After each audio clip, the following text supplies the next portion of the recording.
This is Shivam Dutt Mehta, welcoming you back on our evening show, News in Focus. Tonight we bring to you the latest developments and top stories making headlines across the globe and in India. So grab a seat, sit back and let's explore what's been happening today. First up, we turn our attention to India, where general elections have kicked off, marking a crucial moment in the country's democratic journey. With nearly 970 million citizens participating, these elections are poised to shape India's future for years to come. At the heart of this election stands Narendra Modi, the incumbent Prime Minister, whose tenure has been defined by a fervent embrace of Hindu nationalist ideals. Modi, seeking an unprecedented third term, has galvanized supporters with promises of continued progress and stability. Voters eagerly lined up at polling stations hours before they opened at 7 a.m. across 21 states, from the majestic Himalayan mountains to the idyllic Andaman Islands. Nearly 970 million citizens, representing a staggering portion of the global population, will cast their ballots to elect 543 members to the lower house of parliament for the next 5 years. The outcome of this extensive electoral process, scheduled to conclude on June the 1st, with the votes tallied on June the 4th, will undoubtedly shape the nation's trajectory for years to come. This election holds immense significance, serving as a litmus test for the resilience of India's democratic institutions and the boundaries of Modi's political supremacy. A win for Modi would etch his name in the annals of history as just the second Indian leader to secure a third consecutive term, a feat previously achieved only by Jawaharlal Nehru. While many opinion polls predict a triumph for Modi and his Bharatiya Janata Party, it's important to note the diversity of perspectives shaping this electoral landscape. The BJP's platform, rooted in Hindu nationalist ideology, resonates with a significant portion of the electorate, particularly in India's Hindi-speaking heartland.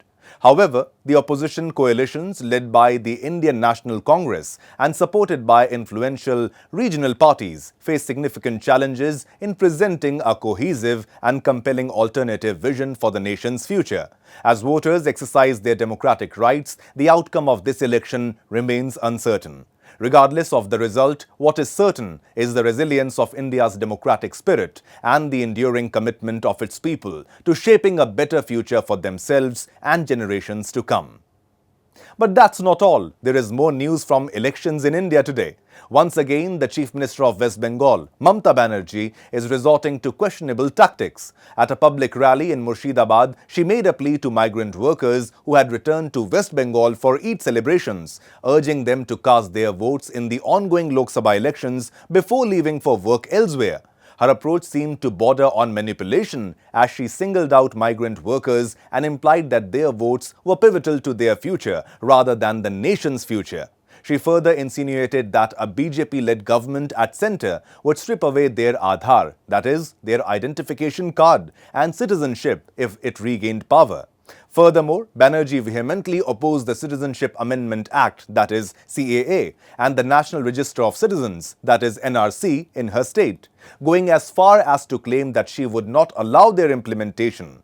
Her exaggerated concerns about the potential consequences of the BJP's proposed Uniform Civil Code, UCC, sounded more like fear-mongering than genuine discourse. This latest episode seems like a desperate attempt by Banerjee to manipulate voters, especially as it coincided with the first phase of Lok Sabha elections in 3 constituencies in West Bengal, that is Cooch Behar, Jalpaiguri and Alipurduar, held today. Despite her efforts, many observers saw through the manipulation and recognized her actions as misguided attempts to influence the democratic process. And now, let's turn our attention to the ongoing Iran-Israel conflict. In a response to perceived threats, Iran deployed air defense systems at a significant air base and a nuclear site near Isfahan in the early hours of April the 19th. The move follows the detection of drones, sparking fears of a potential Israeli retaliation for Tehran's recent drone and missile attacks. The situation remains fraught with uncertainty as Iranian officials have refrained from directly acknowledging the possibility of an attack. Similarly, Israel's military has remained tight-lipped, declining to comment on the developments. Tensions have been mounting since the Saturday assault on Israel, coinciding with the ongoing conflict between Israel and Hamas in the Gaza Strip, as well as Israel's airstrikes targeting Iranian positions in Syria. While US officials have yet to issue official statements, reports from American broadcast networks quoting unnamed US officials suggest Israel's involvement in the recent events. A US daily has also cited anonymous Israeli officials making similar claims. The deployment of air defense systems underscores the escalating tensions in the region, raising concerns about the potential for further conflict between Iran and Israel. As the situation unfolds, the international community remains vigilant, closely monitoring developments in the Middle East. And that's all for now. This is Shivam Dutt Mehta signing off for Sudarshan World. Do tune in tomorrow for more international and national news updates on News in Focus. And don't forget to share and subscribe to Sudarshan World.